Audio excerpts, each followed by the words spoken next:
Bom dia, tudo bem, gente? Hoje eu venho aqui através desse vídeo para explicar um pouquinho para vocês, dar continuidade, na verdade, né? Sobre vírus e bactérias. Nós já estudamos um pouquinho sobre os vírus, sobre a morfologia, sua estrutura, sua composição, a função de alguns, né? De algumas estruturas viral. Também estudamos sobre tipos de doenças causadas por vírus, né? Estudamos também sobre a reprodução. Vocês fizeram algumas pesquisas também sobre alguns tipos especiais de vírus, como o Ebola, como o Covid-19. Então agora nós vamos estudar um pouquinho mais sobre as bactérias e suas características. Da mesma forma que nós estudamos sobre as características dos vírus, nós também vamos estudar sobre as bactérias. Tá? Então, a gente já sabe que os vírus, eles não possuem, não fazem parte de nenhum reino dos seres vivos. E por quê? Que os vírus não fazem parte de nenhum dos reinos que existe para classificar os seres vivos. Vocês lembram por quê? Quem disse porque eles são seres acelulares está correto. Mas o que é ser acelular mesmo, professora? Do que se trata um ser acelular? Os seres acelulares são seres que não possuem célula, ou seja, precisam obrigatoriamente estar introduzido dentro de um hospedeiro, de uma célula, né, de algo que possa trazer vida, né, para sua composição química. Mas, falando das bactérias, as bactérias é diferente dos vírus. As bactérias pertencem ao reino Monera, né, que são as procariontes, e elas têm estruturas bem peculiar, composição menos complexa do que uma célula eucarionte, né? E nós vamos ver isso agora. Tudo que em todos os lugares que nós estamos, que nós vamos, as bactérias elas podem estar em todos os locais. São seres microscópicos, ou seja, a gente não consegue visualizar a olho nu, só através de lentes especializadas com alta tecnologia eletrônica para poder visualizar as bactérias, assim como os vírus, né, também. Então, as bactérias, elas estão presentes em todos os lugares que vocês possam imaginar, certo? Podemos até encontrar esses seres nas paredes, no ar, no piso, na nossa pele, certo? Por exemplo, na região da nossa face, do nosso rosto. Aqui, nos nossos poros, tem presente glândulas sebáceas que produzem muita oleosidade e vai produzindo um sebinho que gera o acne. Por que inflama e dá esse acne? Por conta das bactérias que se alimentam dessas substâncias, né? Então, bactérias que ficam presentes no nosso rosto. Então, aproximadamente, existem 300 tipos diferentes de bactérias em nossa boca, por exemplo, nesse exato momento. Na verdade, a nossa boca é um local onde se prolifera muito rápido esse tipo de organismo, principalmente por conta dos alimentos que ingerimos. Por que temos que ter uma higiene bucal correta? Para que não prolifere ali bactérias que se alimentam, por exemplo, do açúcar. E por se alimentarem do açúcar, vai acumulando alguns resíduos nas cavidades dental dos nossos dentes e com isso vai gerando as cáries, né? Então, as bactérias estão presentes em todos os lugares. E aqui nós temos o exemplo da Ephthalcoccus aureus, que é a bactéria geralmente encontrada no nosso rosto, que eu acabei de falar para vocês. Temos a coli, que é um exemplo, né, muito comum na nossa flora intestinal, presente no nosso intestino, certo? E a epidermides, que é encontrada geralmente na pele e que também pode ser encontrada na nossa boca, tá? Bom, e dentro do reino Monera, quando nós estudamos, dentro dele é classificado também esse ser vivo. Então, dentro do reino Monera vai englobar os seres vivos de 2 domínios. Primeiro, a Arquea e o Bactéria. Os seres do domínio Arquea, que são as arqueobactérias, se caracterizam por viver em ambientes extremos, onde a maioria dos seres vivos morreriam, por exemplo, em lugares quentes demais ou frios demais, em lugares que seria improvável a permanência, a presença de algum ser vivo. Então, esse tipo de bactéria é adaptada para ambientes assim extremamente de alto grau ou baixo, ou seja, muito frio ou muito quente. Por exemplo, dentro de um vulcão existem bactérias que só vivem ali, né? Por exemplo, no Mar Morto também existem bactérias, seres que só vivem ali. Não existe vida no Mar Morto, mas porém existe as bactérias, certo? E como que é o modo de vida delas, professora, das arqueobactérias? É muito variado, certo? E elas podem ser encontradas em ambientes quentes, como eu falei para vocês, frios e com muito sal ou outras substâncias, nas quais a maioria dos seres vivos não suportariam viver, mas elas sim, elas conseguiriam viver. E aqui nós temos o exemplo das metanogênicas, que são as árqueas, Produzem gás metano e morrem, e se ficarem expostas ao gás oxigênio. No caso, elas acabam morrendo se forem expostas ao oxigênio. Podem viver no lodo dos pântanos, no caso, esse lodinho nós chamamos de algas, que vão ali se proliferando e retirando, todo esse oxigênio. Então, acaba que essas bactérias desse grupo das árqueas acaba se beneficiando disso, porque é um lugar onde não tem oxigênio. Porque se elas forem expostas ao gás oxigênio, elas morrem, certo? Então, por que elas ficam ali naqueles lugares onde tem aquele lodo verde, bem comum em valas, em córregos, que a gente chama de lodo, mas na verdade são algas que estão retirando o oxigênio daquele ambiente aquático, e a partir dali outros seres microscópicos vão passar a viver naquele ambiente. Então, além do lodo dos pântanos, de córregos, de igarapés que elas vivem, essas bactérias, elas também podem viver no intestino de animais, como os bovinos ou cupins também, certo? Elas podem viver ali. Outro tipo de bactérias, outro grupo, são as halófilas. Elas vivem em lagos, em lagoas, muito salgadas, morrem em outros tipos de ambientes também.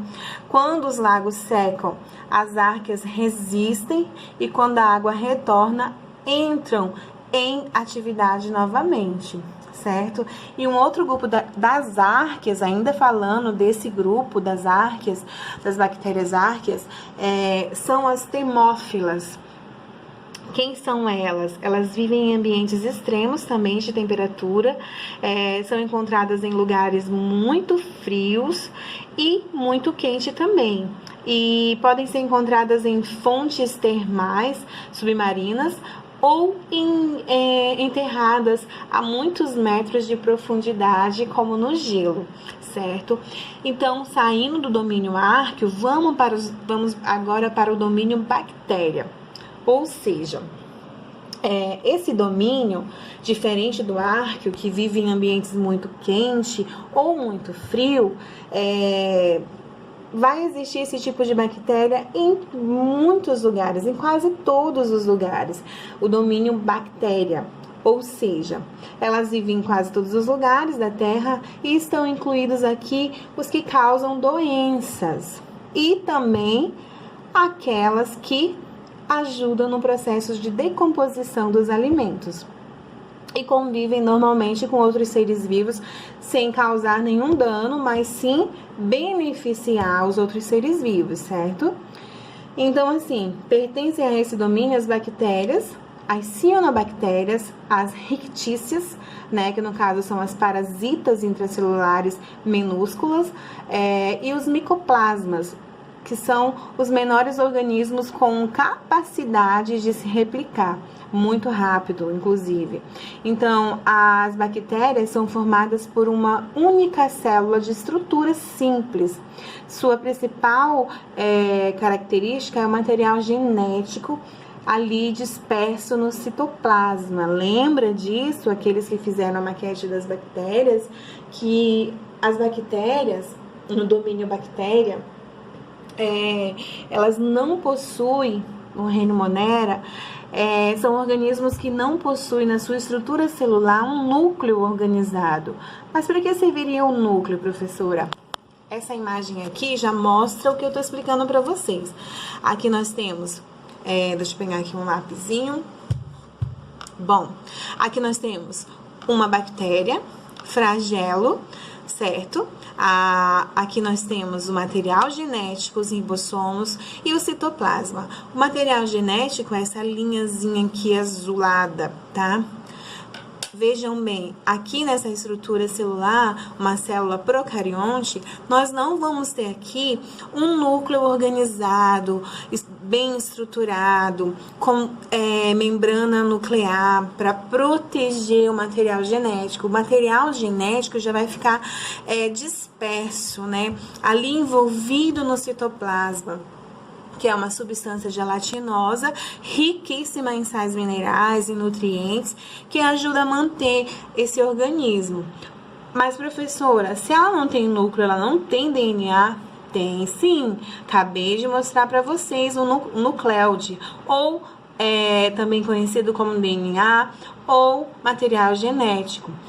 Todo organismo vivo tem material genético, inclusive os vírus, né, que não, na teoria não são considerados seres vivos, porém, eles possuem também material genético. Então, as procariontes, elas não têm núcleo, como as eucariontes. Não esqueçam disso. As eucariontes, as células eucariontes, que pode ser de dois tipos, animal e vegetal, elas possuem um núcleo organizado. Já as procariontes, que aqui nós temos como exemplo as bactérias, elas não possuem esse núcleo organizado, certo? Mas aí elas deixam de ter o DNA? Não, elas têm DNA sim, certo? Até porque é o material genético dela, certo? E tem também ribossomos. Lembra a função dos ribossomos? Que é produzir as proteínas que a bactéria precisa para sua manutenção. O flagelo só tem função mesmo de locomoção. Membrana celular, parede celular, que protege e dá formato, né, à célula bacteriana. Porém, vocês observaram que, diferente das células eucarionte, aqui na procarionte, claro que na célula eucarionte vegetal também vai existir a parede celular por conta da celulose e por conta de se tratar de uma célula vegetal. Aqui nós temos a membrana celular, aliás, em alguns modelos, em algumas estruturas, em algumas espécies, inclusive tem uma cápsula protetora.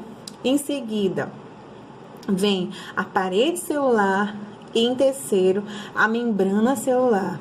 Então, vocês percebem que essa estrutura celular, ela tem 3 capas protetoras. Por isso, algumas bactérias são tão potentes, é tão difícil exterminá-las, é tão difícil combatê-las. Algumas patologias causadas por bactérias, inclusive, tem que ser tratada com antibiótico. Mas por quê, professora?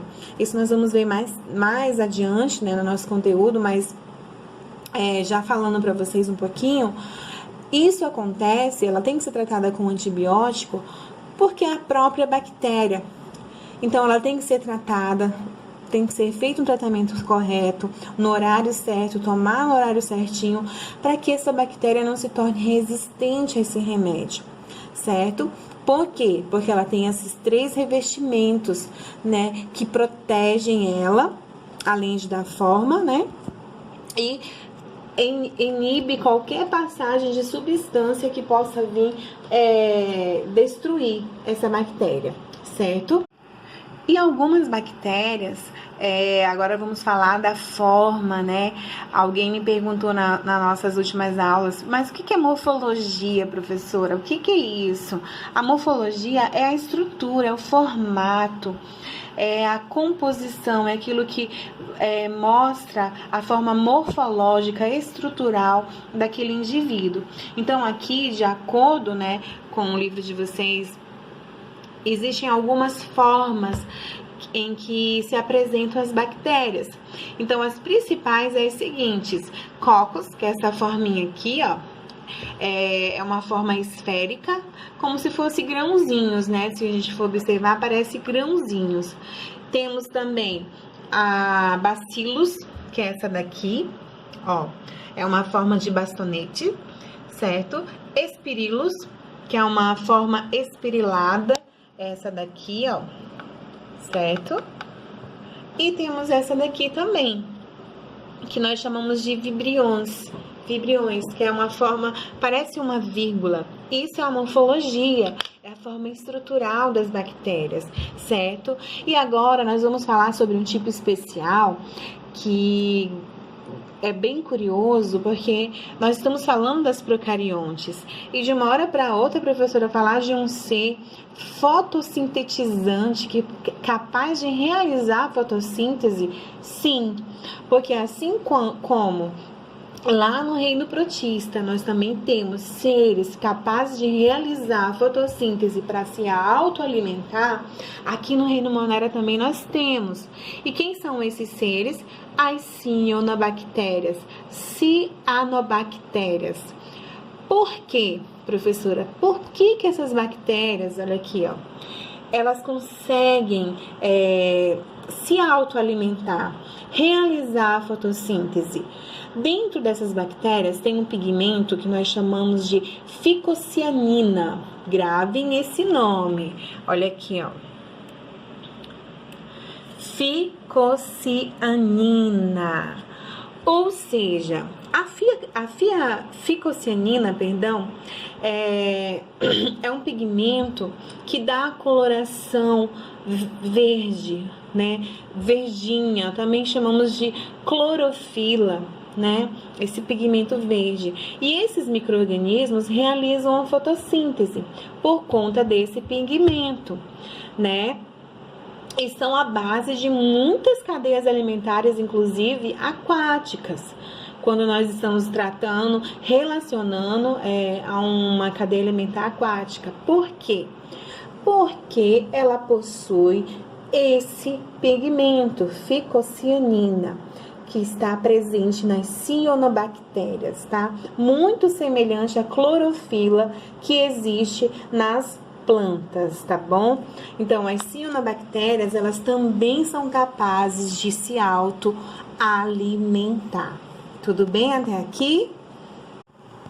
Bom, então, na próxima aula, nós vamos estudar um pouquinho sobre a forma de respiração do reino Monera, das bactérias, a forma de reprodução e doenças que são causadas por esse tipo de organismo, por alguns tipos de bactérias, tá bom? E vamos ver também o benefício delas na medicina, o benefício dela ecologicamente falando, tá? Então, vocês vão ver que a bactéria, além dela ter um papel muito importante no ramo da farmácia, farmacêutico, da ciência, na medicina, ela também tem um papel muito importante no meio ambiente, tá? As bactérias, elas não são só maléficas, né? Não causam só doenças, elas também trazem benefícios, sim, para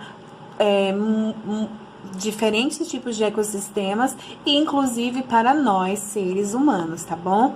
Espero que eu tenha ajudado vocês nessa aula, que vocês tenham entendido um pouquinho mais sobre as bactérias, e eu vejo vocês né, na próxima aula, aprendendo mais ainda sobre os vírus e as bactérias. Abração, viu? Tchau!